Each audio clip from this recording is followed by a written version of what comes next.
বন্ধুরা, good morning. আপনারা সব কেমন আছেন? আশা করি ভালো আছেন, আমিও ভালো আছি। তা আমি সকাল সকাল আজকে ঘুম থেকে উঠে পড়েছি। দেখুন কি করছি। আজকে আমার ছেলে 22 পাইপের কল থেকে জল নিয়ে এসেছে। ওর বাবাকে একটু জড়িয়ে ধরলো, ভিডিওটা করছিলাম, সেই টাইমে বুধও তাকিয়ে দেখছে। বুধোটা হলো আমাদের খরগোশ। তা সকালবেলায় টিফিন খেতে শুরু করে দিয়েছে ছেলে আর আমার বর তো আজকে ভাড়ায় যাবে, গাড়ি লোড হয়ে গেছে। তো এদিকে ছেলেও স্কুলে যাওয়ার জন্য তাড়াহুড়ো করছে। এদিকে আমি সকাল সকাল রান্নাটাও করে নেবো। তা ভাবছি মাছের কি বানাবো, মাছের ঝোল বানাবো নাকি না সর্ষে পোস্ত বাটা করব ভাপা। তা আমাদের বাড়িতে সর্ষে পোস্ত বাটা ভাপাটাই বেশি ভালোবাসে খেতে। তা আমি বড় টিফিন কৌটো নিয়ে নিয়েছি, কারণ ছোট টিফিন কৌটো যে সাইজের আছে মাছগুলো সেই সাইজ মানে টিফিন কৌটোতে আটবে না।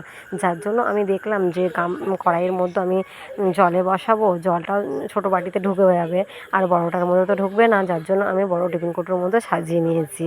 জানি না বড় টিফিনের সাজালাম কেমন লাগছে। তা আমি সর্ষে পোস্তটা বেটে রেখেছি, কাঁচা লঙ্কা ওর সাথে বাটা আছে, সেটা আমি দিয়ে দিয়েছি। পরিমাণ মতন হলুদও দিয়ে দিয়েছি, আর তা পরিমাণ মতন আমি নুনও দিয়ে দিলাম যেটুকু লাগবে।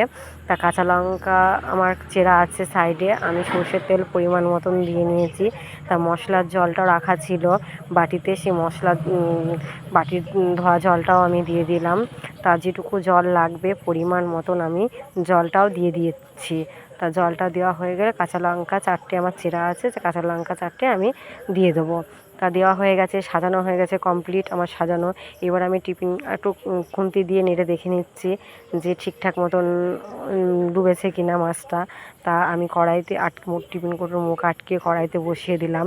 তা আমি টাইম মতন ঠিক তুলে নেব। পাশে আমার মানে মাছের মাথা আর একটু তেল রেখে দিয়েছি পুইডাটা করব বলে। পুইডাটার মধ্যে আজকে কচুরগাঁটি আলু দিয়েছি। তা মাছটা হতে হতে আমি এদিকে বাইরের মানে আবহাওয়াটা তুলে নিলাম।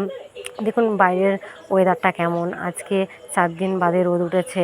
তো 4 দিন ধরে মেঘলা ওয়েদার, স্যাঁতসেঁতে ভালো লাগছিল না, ভাবছিলাম কবে রোদটা উঠবে। তা আজকে রোদটা বেশ উঠেছে, ভালো লাগছে। তা চারিদিকে গাছ, নারকেল গাছ, আরও ভালো লাগছে দেখতে আকাশের ওয়েদারটা, তাই না?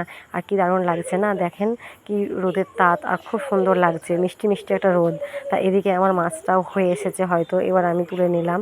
গ্যাস অফ করা হয়ে গেছে, তুলে নিয়ে দেখব মাছের মানে ভাপাটা কেমন হয়েছে।